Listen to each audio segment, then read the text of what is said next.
Bismillahirrahmanirrahim. Assalamu alaikum, dear Nurians. Hope you all are fine. I am your science teacher Mukhtar Ahmed from Noor School and College Mansehra. Okay students, हम unit first को discuss कर रहे थे, जिसमें हमने last topic last lecture में discuss किया था, जिसमें हमने प्लांट सिस्टम के बारे में बात की थी और organisation of multi cellular organisms को देखा था। चलिए लिंकेज के लिए कुछ क्वेश्चंस प्रीवियस नॉलेज चेक करने के लिए। How many system are present in plants? Plants में कितने सिस्टम्स मौजूद होते हैं? यस, रिफ्रेश करें, सोचें इस बारे में, पढ़ा हुआ है ये सब कुछ। Okay, question number 2, what is shoot system? Okay, question number 3, what is root system? Root system क्या होता है? चलें इनके आंसर डिस्कस कर लेते हैं। क्वेश्चन नंबर 1 था हमारे पास, how many system are present in plants? Plants में कितने सिस्टम मौजूद होते हैं? उसका आंसर है there are 2 major systems are present in plants that are root system and shoot system. Plant में क्या होता है? 2 मेजर सिस्टम पाए जाते हैं। कौन कौन से हैं? रूट सिस्टम और शूट सिस्टम। दूसरा क्वेश्चन था हमारा, what is shoot system? Shoot system किसे कहते हैं? तो उसका आंसर ये है, the shoot system lies above the ground. Shoot system कहाँ पे मौजूद होगा? ग्राउंड से, ज़मीन से ऊपर जो बाहर का रीजन होगा प्लांट की बॉडी का, वो शूट सिस्टम होगा। And consist of stem, leaves, branches, fruits and flowers. और इसमें क्या होगा जी? कौन कौन से पार्ट्स आएंगे? इसमें हमारे पास आएंगी जी, स्टेम आ जाएगी, लीव्स आ जाएंगे, ब्रांचेस आएंगी, फ्रूट्स आएंगी और उसके फ्लावर्स आ जाएंगे। ये हमारे पास शूट सिस्टम का पार्ट है। Okay, question number 3, what is root system? Root system क्या है? तो उसका आंसर ये है कि the underground parts of plants are known as root system. के प्लांट के वो हिस्से, वो पार्ट्स जो ज़मीन से नीचे मौजूद हों, उनको हम रूट सिस्टम कहेंगे। ठीक है, अब देखते हैं कौन कौन से पार्ट्स होते हैं। Root system and consist of roots and branches of roots. इसमें क्या होती हैं? रूट्स मौजूद होती हैं, जड़ें होती हैं, एंड ब्रांचेस ऑफ रूट्स, और उन रूट्स की आगे ब्रांचेस होती हैं। ठीक है, शाखें निकली हुई होती हैं। ये होते हैं, ये थे हमारे पास लिंकेज के लिए कुछ क्वेश्चंस जो आपके प्रीवियस नॉलेज को चेक करने के लिए थे। चलें आज के टॉपिक की तरफ बढ़ते हैं। तो हमारा जो आज का टॉपिक है वो एक्सरसाइज हम डिस्कस करेंगे आज के लेक्चर में। Exercise of cellular organisation of plants and animals. के cellular organisation of plants and animals वाला जो चैप्टर था हमारे पास, यूनिट फर्स्ट था आपकी बुक का, उसके सारे टॉपिक्स तो हमने डिटेल में स्टडी कर लिए थे। आज हम उसकी एक्सरसाइज डिस्कस करने वाले हैं। ठीक है, okay, let's go towards our main activity. तो मेन एक्टिविटी में स्टूडेंट्स आपने अपनी बुक्स अभी ओपन करनी है। चलें, ओपन योर बुक्स। वीडियो को यहीं पे पास कर लें और अपनी बुक्स ओपन करें। बुक्स पे पेज नंबर 14 निकाल लें। साइंस की बुक पेज नंबर 14 स्टूडेंट्स निकाल ली, पेज नंबर 14 निकाल लिया। चलें पहला क्वेश्चन देखते हैं। Fill in the blanks. Blanks दी हुई हैं, उनको हमने फिल करना है सूटेबल आंसर के साथ। A cell is the dash and functional unit of living organisms. जी क्या होगा यहाँ पे? A cell is the dash and function. ये एक्चुअली सेल की डेफिनेशन है। हमने सेल को कैसे डिफाइन किया था कि cell is the structural and functional unit of living organism. तो इसमें क्या आ जाएगा? जो पहली ब्लैंक है हमारे पास, इसमें स्ट्रक्चरल। ओके, साथ साथ आप ये पेंसिल लें अपने हाथ में और ब्लैंक्स को कंप्लीट करें, ब्लैंक्स को फिल करते रहें।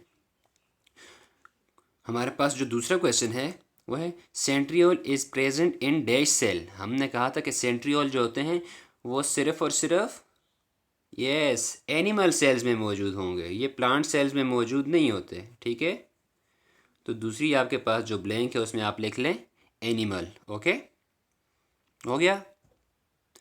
चलें नेक्स्ट है question number 3। Cell membrane is the outermost covering in dash cell. Plant cell या animal cell? Cell membrane outermost covering है कौन से सेल्स में? प्लांट सेल्स में या एनिमल सेल्स में? प्लांट सेल्स में तो नहीं हो सकते, क्योंकि हमने प्लांट सेल में कहा था कि क्या होते हैं? Cell wall outer most boundary है। तो इसलिए सेल मेम्ब्रेन जो है वो एनिमल सेल की आउटर मोस्ट बाउंड्री है। तो आप 3 की जो ब्लैंक है उसमें भी एनिमल लिख लें, ठीक है। क्वेश्चन नंबर 4 है हमारे पास, Euglena is a dash organism. Euglena क्या है, कैसा ऑर्गेनिज्म है? Euglena is a small organism. कैसे जी?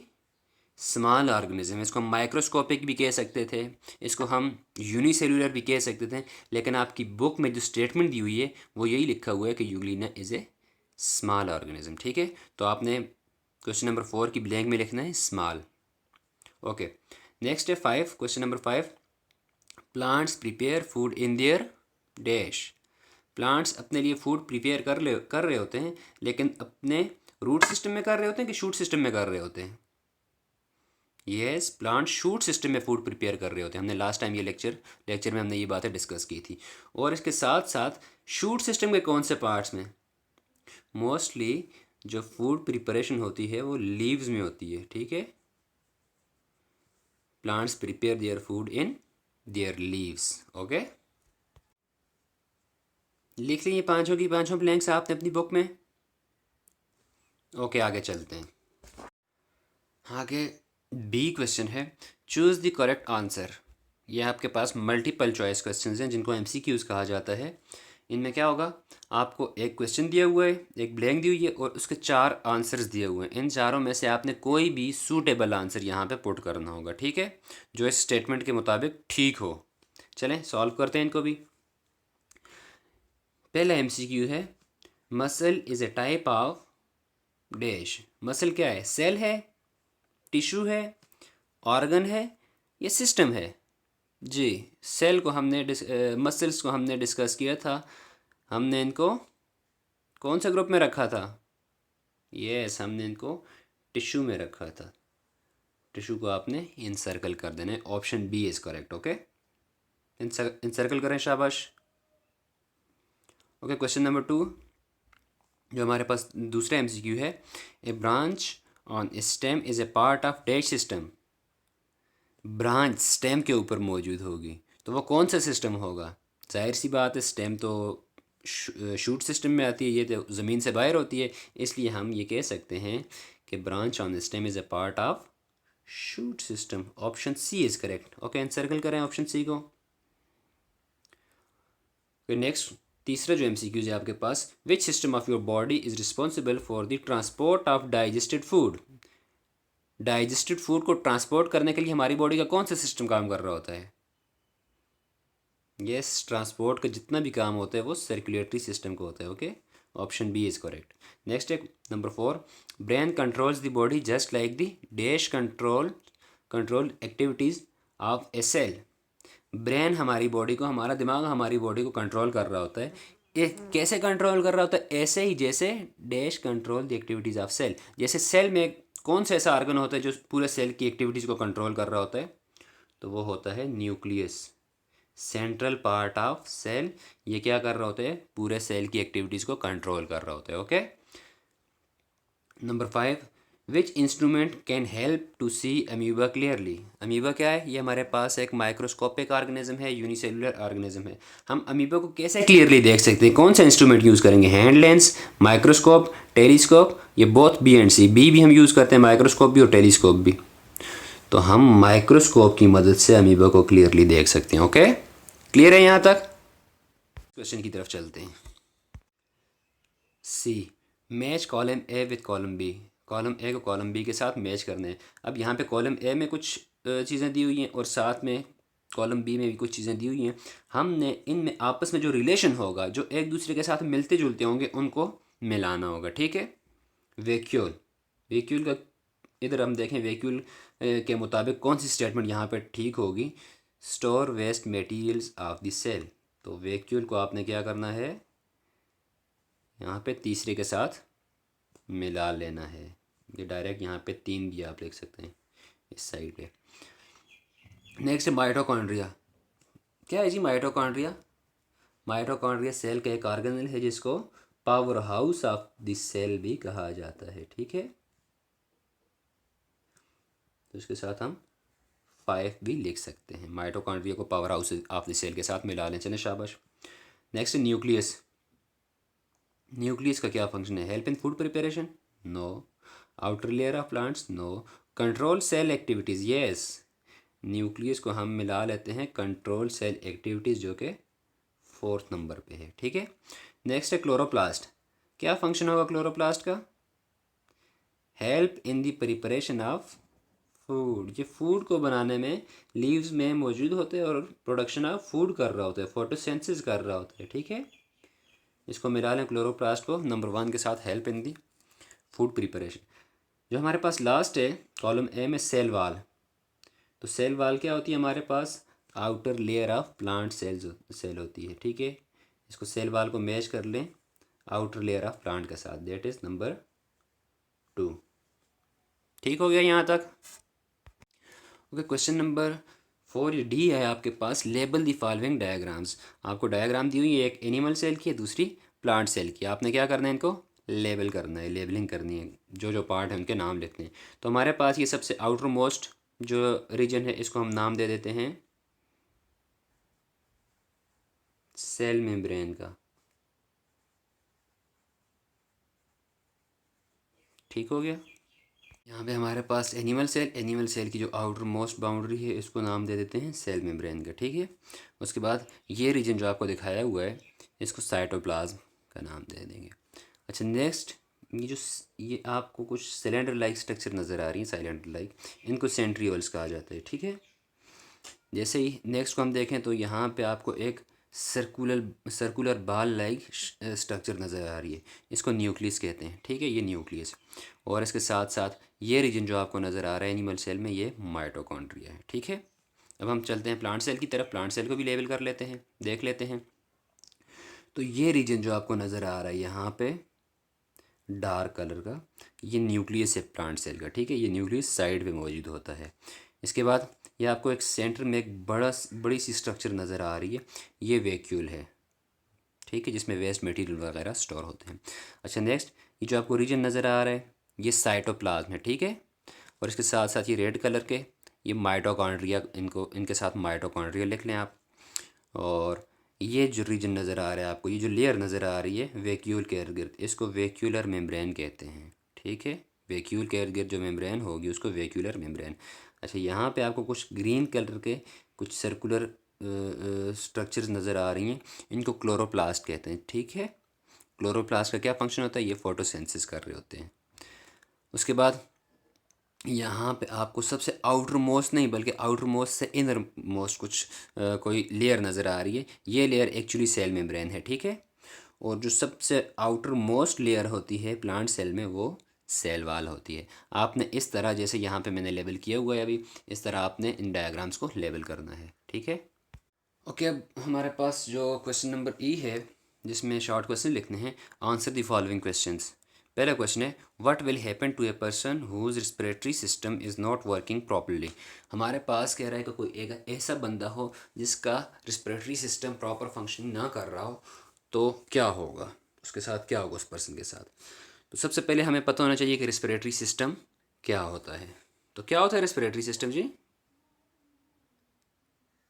Yes, the system, respiratory system, the system involved in the production of energy from food, production of energy from food, food से energy produce करने वाला system को, ऐसे सिस्टम जो food से energy produce करे, ऐसे सिस्टम को रेस्पिरेटरी सिस्टम कहते हैं। Abnormal respiratory system. अब हम देखते हैं कि अगर कोई पर्सन है, कोई बंदा है, उसका रेस्पिरेटरी सिस्टम नॉर्मल फंक्शनिंग नहीं कर रहा, तो क्या होगा? If a person's respiratory system is not working properly, then usual exchange of oxygen and carbon dioxide does not occur in lungs. अगर लंग्स प्रॉपर फंक्शन नहीं कर रहे, रिस्पिरेटरी सिस्टम प्रॉपर फंक्शनिंग नहीं कर रहा, तो उससे क्या होगा?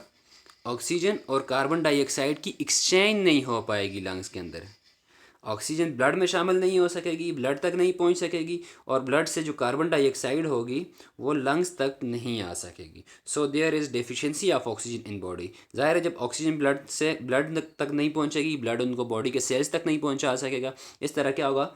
ऑक्सीजन की डेफिशिएंसी आएगी, ऑक्सीजन की कमी आएगी बॉडी के अंदर।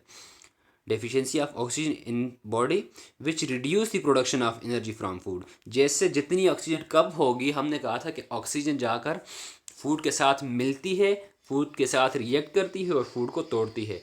तो जितनी ऑक्सीजन की डेफिशिएंसी होगी, जाहिर सी बात है, अब ऑक्सीजन कम आ रही है तो प्रोडक्शन ऑफ एनर्जी भी क्या हो जाएगी, कम हो जाएगी। ठीक है, एनर्जी कम होगी तो जाहिर सी बात है कि नॉर्मल फंक्शनिंग नहीं हो पाएगी, हमारी बॉडी की नॉर्मल एक्टिविटीज़ नहीं हो सकेंगी। नंबर 2, इसको भी अब समझने की कोशिश करते हैं। समझना है आप लोगों ने, ये कॉन्सेप्ट समझना है। Describe basic organisation of a multi cellular organism. क्या करना है, बेसिक ऑर्गेनाइजेशन आपने डिस्कस करनी है। चलें देख लेते हैं इसका answer. Organisation of multi cellular organism आपने पहले से हेडिंग देनी है, उसके बाद फिर multi cellular organisms are form by the organisation of cell. क्या होता है, मल्टी सेलुलर ऑर्गेनिजम्स कैसे बनते हैं, जब सेल्स अपने आप को ऑर्गेनाइज करते हैं।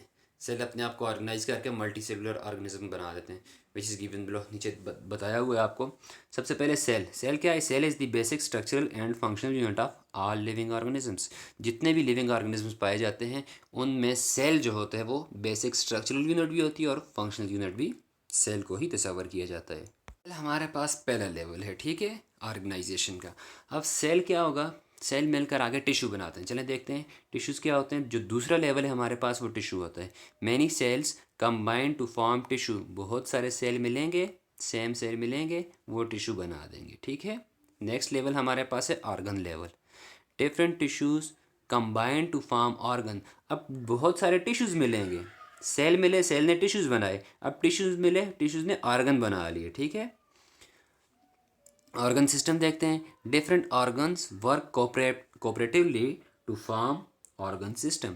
अब ऑर्गन सिस्टम क्या होगा कि बहुत सारे मुख्तलिफ ऑर्गन मिलेंगे, मिलकर काम करेंगे तो ये ऑर्गन सिस्टम बन जाएगा, ठीक है। नेक्स्ट जो 5th लेवल है ऑर्गेनिज्म का लेवल। ऑर्गेनिज्म क्या होता है, different system work together to form a multi cellular organism. अब ऑर्गन सिस्टम बहुत सारे, एक सिस्टम ऑर्गन सिस्टम बना, दूसरा ऑर्गन सिस्टम बना। अब बहुत सारे ऑर्गन सिस्टम क्या करेंगे, जब मिलकर काम करेंगे कि किसी भी इंडिविजुअल में, तो वो ऑर्गेनिज्म बना देंगे और ऐसे ऑर्गेनिज्म को मल्टी सेलुलर ऑर्गेनिज्म कहा जाएगा, ठीक है। क्वेश्चन नंबर 3 हमारे पास, differentiate between an animal and plant cell. Animal cell और प्लांट सेल में डिफरेंसेस बताने हैं। कि लेक्चर में भी मैंने एक टेबल ड्रा करके ये सारी चीज़ें अच्छी तरह एक्सप्लेन की थी। चलें अब क्वेश्चन की रिक्वायरमेंट है तो अगेन देख लेते हैं इसका answer. Some differences between plant and animal cell are following. Animal cell और प्लांट सेल में जो डिफरेंसेस पाए जाते हैं वो नीचे टेबल में दिए हुए हैं। टेबल को पहले देख लें, समझें इसको। यहाँ पे प्रॉपर्टीज़ दी हुई हैं कि कौन सी प्रॉपर्टी, यहाँ पे प्लांट सेल, यहाँ पे एनिमल सेल की कौन सी प्रॉपर्टी प्लांट सेल में कैसी है और एनिमल सेल में कैसी है, ठीक है। सबसे पहले बात करते हैं शेप की। तो शेप जो प्लांट सेल के केस में होगा वो रेक्टेंगुलर होगा, रेक्टेंगल की तरह होगा, मुस्ततील की तरह होगा। जबकि एनिमल सेल में शेप की अगर हम बात करें तो इरेगुलर होता है, राउंड होता है, सर्कुलर होता है ये, ठीक है। दूसरी प्रॉपर्टी पे आ जाते हैं, सेल वाल। अब प्लांट सेल जो होते हैं उनमें सेल वाल मौजूद होगी, जबकि एनिमल सेल में सेल वाल मौजूद नहीं होगी, एनिमल्स में सेल वाल एब्सेंट होगी। नेक्स्ट प्रॉपर्टी न्यूक्लियस को देख लेते हैं। न्यूक्लियस कैसा होगा प्लांट सेल के अंदर, present at the side of cell. ये सेल की एक साइड पे मौजूद होगा, जैसे हमने अभी कुछ देर पहले डायग्राम में देखा, near the cell membrane, cell membrane के पास मौजूद होगा। जबकि एनिमल सेल में देखते हैं न्यूक्लियस कैसा होता है, कहाँ पे मौजूद होता है, present at the centre of cell. Nucleus जो होगा वो सेल के सेंटर में मौजूद होगा, ठीक है। नेक्स्ट प्रॉपर्टी, नेक्स्ट डिफरेंसेस जो पाए जाते हैं, डिफरेंस पाए जाते हैं वो वैक्यूल का है। वैक्यूल प्लांट सेल में सिंगल सेंट्रल लार्ज, एक ही होगा, सेंट्रल होगा, सेंटर में मौजूद होगा सेल के, लार्ज साइज इसका ज़्यादा होगा, बड़ा होगा, और सिर्फ एक ही होगा, सिंगल होगा। जबकि एनिमल के केस में साइज स्मॉल होगा वैक्यूल का और बहुत सारे पाए जाएंगे, ठीक है, small and many. Next chloroplast की बात कर लेते हैं। तो क्लोरोप्लास्ट प्लांट सेल्स में मौजूद होता है, जो क्या कर रहा होता है, फोटोसिंथेसिस कर रहा होता है प्लांट सेल में। जबकि एनिमल सेल में क्लोरोप्लास्ट मौजूद नहीं होता, इसीलिए एनिमल सेल फोटोसिंथेसिस करके अपनी फूड खुद प्रिपेयर नहीं कर सकते। नेक्स्ट प्रॉपर्टी है सेंट्रियोल की।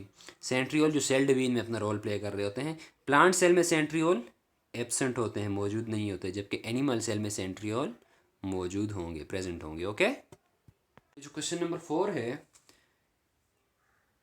कि draw the diagram of a microscope and name it's different parts. क्या करना है, डायग्राम ड्रा करनी है माइक्रोस्कोप की और उसके डिफरेंट पार्ट्स को भी लेबल करना है। तो ये हमारे पास पेज नंबर 2 पर मौजूद है। चले देखते हैं इसकी डायग्राम। पेज नंबर 2 पे आपके पास ये माइक्रोस्कोप की डायग्राम बनी हुई है।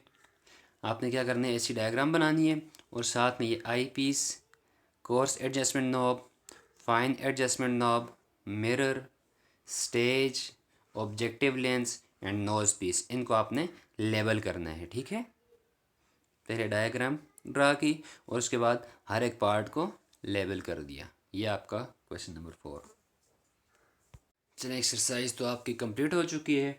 इसी तरह इस एक्सरसाइज के साथ आज के लेक्चर में हमने अपना जो यूनिट फर्स्ट था उसको हमने कंप्लीट कर लिया, जिसमें हमने डिफरेंट सेल्स की बात की, माइक्रोस्कोप को स्टडी किया। इसके साथ साथ हमने ह्यूमन ऑर्गन सिस्टम को देखा, डिफरेंट ऑर्गन्स डिस्कस किए और प्लांट सिस्टम को देखा। ठीक है, और इसके बाद हमने आज के लेक्चर में अपनी एक्सरसाइज कंप्लीट कर ली है। जितनी भी ब्लैंक्स थी, जितने भी क्वेश्चन आंसर्स है, सबके हमने आंसर्स देख लिए। अच्छा, आपके लिए जो होमवर्क है, आपने क्या करना है, right complete exercise on your assignment pages. आपके पास जो असाइनमेंट पेजेस, जैसे आप बाकी होमवर्क कर रहे हैं, इसी तरह आपने ये एक्सरसाइज जो है कंप्लीट, जिसमें आपने सबसे पहले ब्लैंक्स, उसके बाद फिर एमसीक्यूज़, उसके बाद आपने कॉलम ड्रा करना है, फिर एनिमल सेल और प्लांट सेल की जो डायग्राम लेबल करनी है, आपने पहले डायग्राम डालनी है अपनी पेजेस पे और उसके साथ साथ आपने फिर उसको लेबल करना है। और उसके बाद आपने क्या करना है, जो 4 शॉर्ट क्वेश्चंस हैं उनके आंसर आपने लिखने हैं। ठीक है, okay students, best of luck, अल्लाह हाफिज़।